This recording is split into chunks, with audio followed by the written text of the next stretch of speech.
Pernah membayangkan nongkrong di kafe yang umur bangunannya lebih tua dari umur kemerdekaan Indonesia?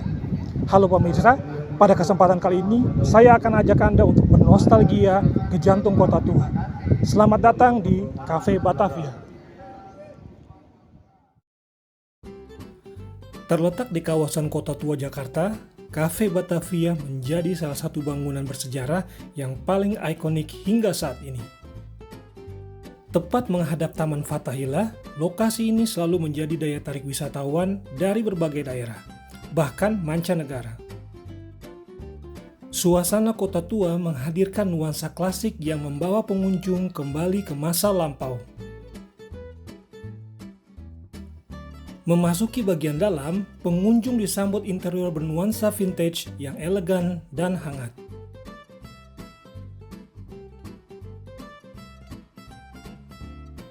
Area Batavia Deli menawarkan berbagai pilihan pastry, roti, dan hidangan ringan yang menggugah selera. Etalase makanan yang tertata rapi menjadi salah satu daya tarik bagi para pengunjung.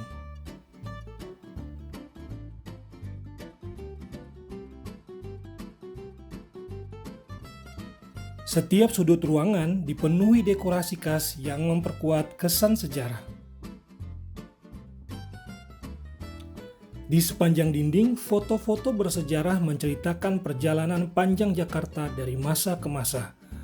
Koleksi foto dan dekorasi klasik menciptakan suasana yang unik dan penuh nostalgia. Setiap detail interior dirancang untuk mempertahankan karakter khas Cafe Batavia.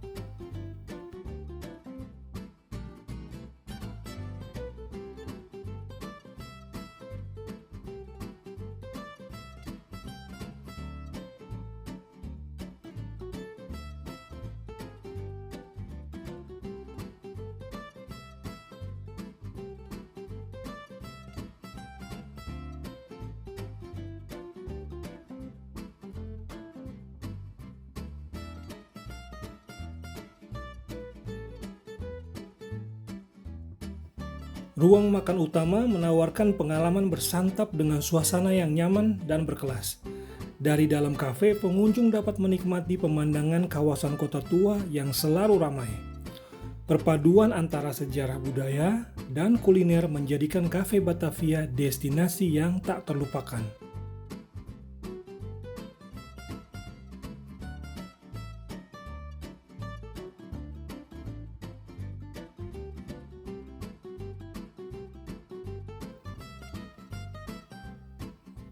Untuk kalian yang ingin mengunjungi Cafe Batavia, kalian harus bersiap mengeluarkan budget berlebih. Karena untuk sepiring nasi goreng istimewa dan satu gelas jumbo bir bintang, saya harus mengeluarkan kocek sebesar Rp272.000. Demikian liputan singkat saya, Alexander Meruntu melaporkan dari Cafe Batavia.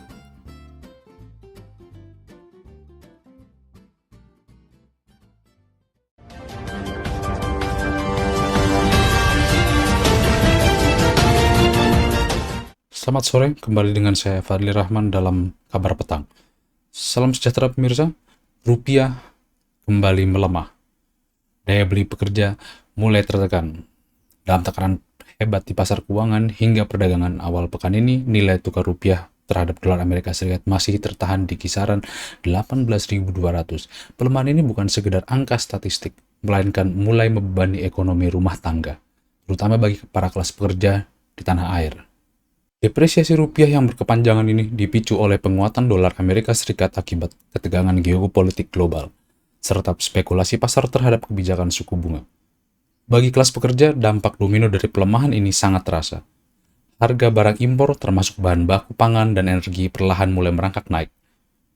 Kondisi ini membuat biaya operasional dapur rumah tangga membengkak, sementara pendapatan bagi sebagian besar pekerja masih relatif stagnan.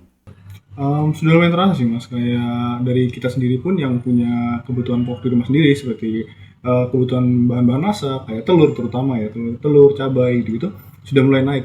Dan kita sendiri pun yang bahasanya yang di rumah itu sudah punya keluarga, kayak anak, istri gitu, itu akan sangat berpengaruh di mana keseharian kita untuk masak, untuk makan sehari-hari itu jadi sedikit berkurang gitu. Terutama dari kita sendiri yang berpendapatan di angka UMR gitu ya. Ditambah juga kita belum ada kenaikan sama sekali dari apa namanya, pendapatan kita, tapi sudah harga pokok sudah mulai naik. Um, dari segi pendapatan sih sangat terasa sih, maksudnya kayak kita masih stagnan di angka tersebut, gaji kita sendiri gitu, penghasilan kita sendiri, tapi ditambah dengan harga pokok yang mulai naik dari mulai gas LPG sendiri pun sudah mulai terasa sangat dampak banget sih. Merespon hal ini, Bank Indonesia menyatakan terus melakukan intervensi di pasar valuta asing guna menjaga stabilitas nilai tukar agar tidak terjadi volatilitas yang ekstrim. Meski demikian, masyarakat diimbau untuk tetap bijak dalam mengelola uang di tengah situasi ekonomi yang penuh tantangan ini. Pemerintah diharapkan segera mengambil langkah strategis guna menjaga stabilitas harga di tingkat konsumen agar daya beli masyarakat tetap terjaga. Saya Fadli Rahman melaporkan untuk Berita Petang.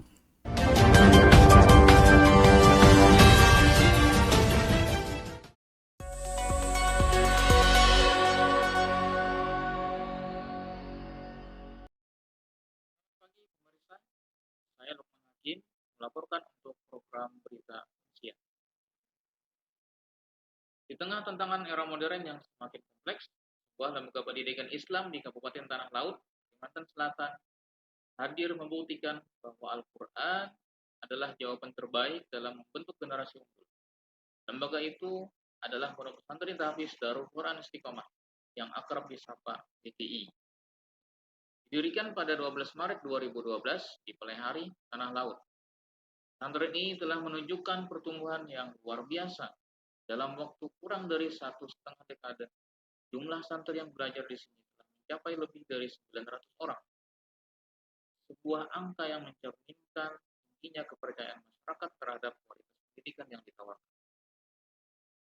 Berdiri di atas semangat pengabdian dan keikhlasan, DKI terus tumbuh menjadi salah satu lembaga pendidikan Islam yang paling diminati di Kalimantan Selatan.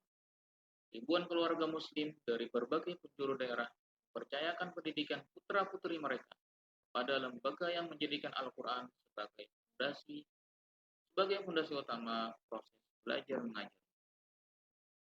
Keistimewaan Darul Quran Istiqomah terletak pada komitmennya menjadikan tahfizul Quran sebagai program unggulan di setiap jenjang pendidikan, mulai dari jenjang paling dasar yaitu kelompok bermain tahfiz BQ dan TK tahfiz BBQ hingga jenjang yang lebih tinggi seperti SD tahfiz bilingual, SMP tahfiz bilingual, dan madrasah aliyah tahfiz bilingual.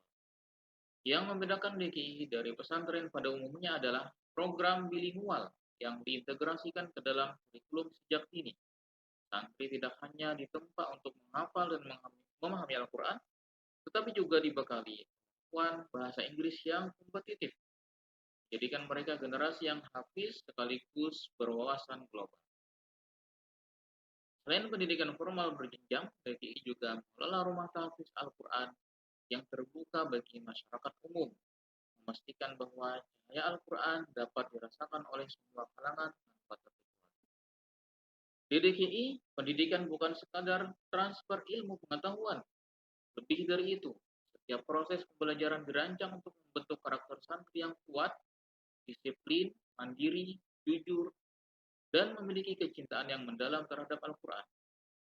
Para pengajar di DKI tidak hanya berfungsi sebagai guru, tapi juga sebagai pembimbing dan teladan dalam kehidupan sehari-hari. Dengan slogan Quran is my first education, DKI menegaskan bahwa Al-Quran bukan sekadar mata pelajaran tambahan, melainkan fondasi utama untuk menopang seluruh proses pembelajaran. Nilai-nilai Qurani ditanamkan sejak dini, membentuk santri yang tidak hanya unggul secara akademis, tapi juga berakhlak mulia dan siap menghadapi tantangan kehidupan. Tidak berhenti pada pencapaian yang telah diraih, Yayasan Darul Quran Istiqomah terus melangkah maju dengan visi yang jauh ke depan. Yayasan ini kini tengah mempersiapkan pendirian Universitas Ilmu Al-Quran. Sebuah langkah bersejarah yang akan semakin memperkokoh peran pesantren ini dalam dunia pendidikan nasional dan internasional. Dengan misi sebagai lembaga peradaban ilmu dan Al-Quran bertaraf internasional, DKI membuktikan bahwa pesantren bukan institusi yang tertinggal oleh zaman, melainkan institusi yang terus berinovasi, berkembang, dan relevan dalam menjawab kebutuhan pendidikan generasi masa kini dan masa depan. Darul Quran Istiqomah membuktikan bahwa pesantren bukan hanya tempat menghafal kitab suci, melainkan pusat peradaban yang melahirkan generasi Qurani, berilmu tinggi, berkarakter kuat, dan berdaya saing global. Saya Lukman Hakim, melaporkan langsung dari Pelehari, Kalimantan Selatan, untuk program Berita Manusia. Tetap Audio Jungle.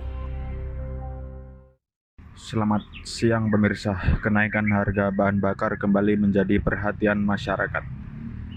Perubahan harga ini dinilai berdampak langsung terhadap pengeluaran harian, terutama bagi warga yang bergantung pada kendaraan untuk bekerja dan beraktivitas sehari-hari. Jumlah masyarakat mengaku mulai menyesuaikan pola penggunaan kendaraan setelah harga bensin mengalami kenaikan. Tidak hanya pengguna kendaraan pribadi, kondisi ini juga dikhawatirkan mempengaruhi biaya transportasi dan kebutuhan sehari-hari. Bagaimana kenaikan harga bensin mempengaruhi aktivitas dan pengeluaran Anda sehari-hari? Buat keseharian saya sangat mempengaruhi Pak, karena emang sehari-hari saya bolak-balik, jaraknya lumayan jauh ke tempat kerja menggunakan motor pribadi. Dan dengan kenaikan harga BBM ini sangat berdampak buat pengeluaran saya gitu. Jadi rasanya saya pengeluarannya jadi lebih boros. Harapannya sih ke depan pemerintah bisa mengambil kebijakan yang lebih baik lah untuk menekan harga bensin ini gitu. Terima kasih. Terima kasih Pak. Beberapa warga mulai mencari alternatif untuk menekan pengeluaran, seperti mengurangi perjalanan yang tidak mendesak, berbagi kendaraan, hingga memanfaatkan transportasi umum. Kenaikan harga bensin menjadi tantangan tersendiri bagi masyarakat dalam mengatur kebutuhan harian. Sejumlah warga berharap adanya solusi agar mobilitas tetap berjalan tanpa menambah beban pengeluaran secara signifikan. Muhkabibullah Alatif melaporkan. Audio Jungle. Selamat malam pemirsa, saya Sadina Tiganela akan membawakan berita pada malam ini. Kenaikan nilai tukar dolar Amerika Serikat kembali menjadi perhatian pasar dan masyarakat. Penguatan dolar ini turut memberikan tekanan terhadap nilai tukar rupiah. Nilai tukar dolar US tercatat mengalami kenaikan dalam perdagangan hari ini. Kondisi tersebut dipengaruhi oleh sejumlah faktor ekonomi global dan kebijakan keuangan Amerika Serikat. Penguatan dolar berpotensi meningkatkan biaya impor dan mempengaruhi harga sejumlah barang di dalam negeri. Demikian informasi ekonomi kali ini. Saya Sarina Tikanela. Terima kasih atas perhatian Anda.